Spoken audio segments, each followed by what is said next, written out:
One of the things you often encounter when you deal with missionaries is the pressure that they're under to project an image of productivity and success and new churches being started and converts, and be able to have great stories of, exorcisms and people coming out of the ravages of pagan darkness, and they've got to write these support letters, and they've got to justify churches giving money to support them. And my goodness, their family and their friends very often are cutting them checks monthly or quarterly. And so I was in a church recently where their missionary force was gathered telling their stories, and it was sort of a nauseating brag fest as they recounted, almost trying to top one another. The next day I had an opportunity to speak to that missions group, and I told them a different account, because one of the things we stress in our church is having honest testimonies and honest missionary accounts. And the truth is, a great deal of what we attempt in ministry is not very fruitful. We had a missions conference coming up in our church in which Jack Miller, who is a noted author and a gifted leader, was coming to speak. And a part of my excitement about that was we were a young church, and I was thrilled to have a notable speaker. It kind of would elevate me in the eyes of the congregation to be able to recruit a prominent man, part of my sickness. And suddenly, just before the missions conference, Jack Miller, representatives call and say, Jack's got cancer, he can't come. And but we're going to send one of our missionaries instead. This is a man named Alan Lee, this lowly, first-term, nobody missionary to Uganda who hadn't written any books, any articles, had no notoriety. And I was just thinking, for our first missions conference, we want it to be a great success. It's going to be a disaster.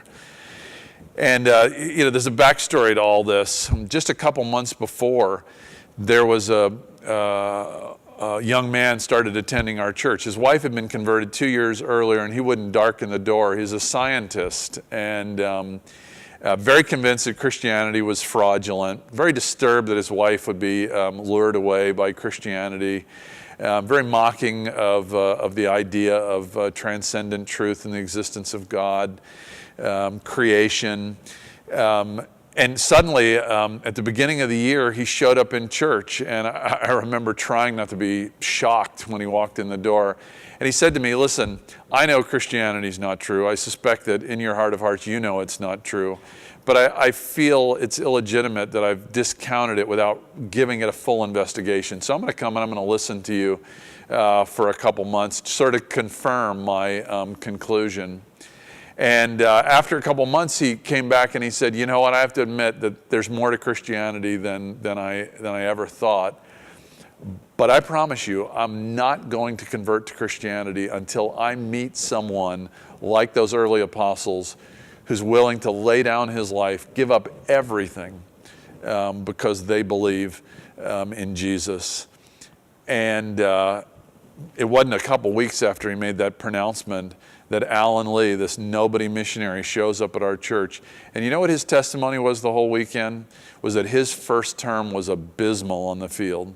They went with all this grand vision of impact and life change. And the fact is, they spent most of their day trying to procure food for their own family. Just traveling 10 or 12 miles sometimes would cause their Jeep to get bogged down. It would take hours to extricate themselves from these mud holes. I mean, daily life left them no energy and time to do ministry. There were no converts. There was seemingly no progress. And yet Alan, he talked about gunfire and danger and depression and his wife's struggles. And when the weekend was over, a weekend in which Alan Lee talked about nothing but missional failure and the fact that he was still going back for a second term, that young scientist in our church gave his life to Jesus. It was a testimony of failure, not of victory, not of success, not of, grand gospel kingdom advance, but of failure that caused this young man to give his life to Christ. 2 months later, that same young scientist was in Uganda building a house for Alan Lee in the jungle. And a couple years later, he had completed seminary, that same scientist, and is a PCA pastor now.